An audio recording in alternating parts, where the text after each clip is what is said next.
এখানে তো ভোট হলে তো অবশ্যই হবে। আপনারা দিকে দিকে দেখতে পাচ্ছেন কিভাবে দুর্নীতি শুরু হয়েছে। এই দুর্নীতির প্রতিবাদে বিজেপি আজ রাস্তায় নেমেছে। ডাক্তার রাস্তায় আছে, শিক্ষক রাস্তায় আছে। এই সরকার না পরিবর্তন হলে এই সরকারের যা পরিস্থিতি, পুলিশটা বাদ দিয়ে সবাই রাস্তায় নেমে পড়েছে। পুলিশও বেচারা এখন নাচারামটা কি করবে। অতএব এই সরকারকে ফেলার জন্য বিজেপি একমাত্র দল যে এই সরকারকে পরিবর্তন করে। আচ্ছা আপনারা বলুন তো, এখনকার বাজারে ১,৫০০ টাকার কোনো মূল্য আছে? কোনো কিচ্ছু নেই। ওদের ১,৫০০ টাকা বা ১৭০০ টাকায় কিচ্ছু হয় নাই। যুব সমাজকে ১,৫০০ টাকা ভাতা দিচ্ছে। যদি এদেরকে একটা চাকরি বাকরির ব্যবস্থা করে দিত, তাহলে এরা সেখান থেকে কর্মসংস্থান থেকে কিছু উপায় করতে পারতো।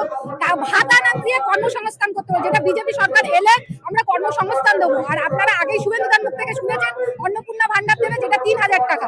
মহিলাদের প্রত্যেক বাড়িতে ৩,০০০ টাকা করে ভাতা দেওয়া হবে। আর যেটা বৃদ্ধ মা বাবাদের দেওয়া হয় ১,০০০ টাকায় কি এখনো ওষুধও হয়? তাদের মিনিমাম ওষুধটুকুও পর্যন্ত হয় না।